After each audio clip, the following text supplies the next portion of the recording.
ಬೌದ್ಧಿಕ ಪೂರ್ವ ಗಣಿತ ಓದುವ ತಯಾರಿ. ಇದರಲ್ಲಿ ಗಣಿತ ಚಟುವಟಿಕೆ ಮಾಡೋಣ.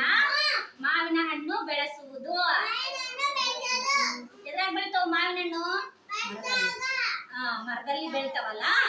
ಇವಾಗ ಇಲ್ಲಿ ಏನೈತಿ ಚಿತ್ರ? ಏನೈತಿ ಇಲ್ಲಿ? ಮರ ಐತ. ಇಲ್ಲೇನಾದ್ರು ಬೆಳ್ದಾವ? ಇಲ್ಲಲ್ಲ. ಅದಕ್ಕೆ ನಾವು ಮಾವಿನ ಹಣ್ಣು ಬೆಳೆಸ್ಬೇಕು. ಇಲ್ಲಿ ಕೆಳಗಡೆ ಸಂಖ್ಯೆಗಳು ಕೊಟ್ಟವ್ರ. ಎಷ್ಟಿದು? 2. ಇವಾಗ ಉದಾಹರಣೆಗೆ 1 2. ಇಲ್ಲಿ ಸಂಖ್ಯೆ 2 ಐತಿ. 2 ಹಣ್ಣನ್ನ ನಾನು ಬೆಳೆಸಿದೆ.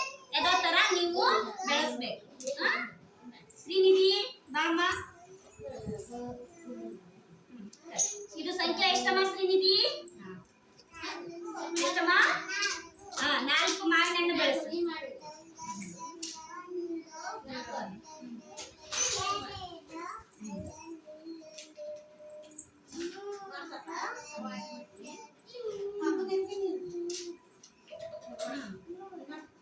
ಮೂರೈದು ಎಷ್ಟು? 4.